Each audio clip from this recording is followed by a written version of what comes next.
thingira-inĩ wa iregi nĩkuo ateithĩrĩria a minista 50 moire mĩhĩtwa yao ya gũtungata wabici-inĩ cia mũingĩ, atongoria arĩa megũkorwo rungu rwa maminista a bonge itiganĩte.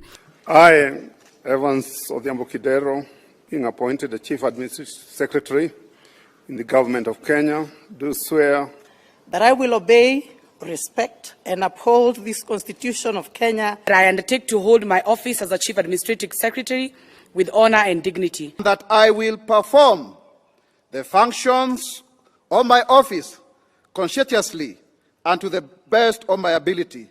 So help me God. President William Ruto erĩte atongoria aya nĩ wĩra wao gũtungatĩra mũingĩ kũringana na wĩra ũrĩa mũndũ athĩrĩirwo nĩguo kũrete mogarũrũku bũrũri-inĩ. You have sworn to serve the people of Kenya and the Republic of Kenya.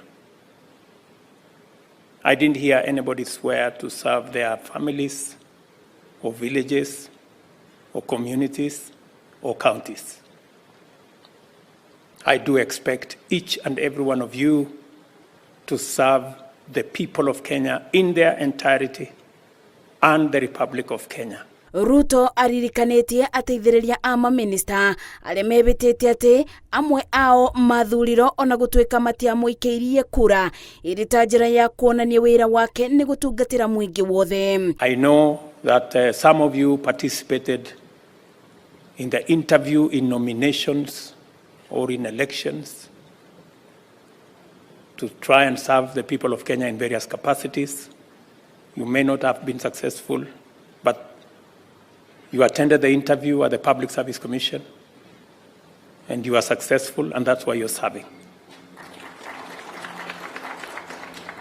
I refuse to condemn anybody who attended one interview and did not succeed. That if they didn't succeed in one interview, then they are not fit to serve in any other capacity.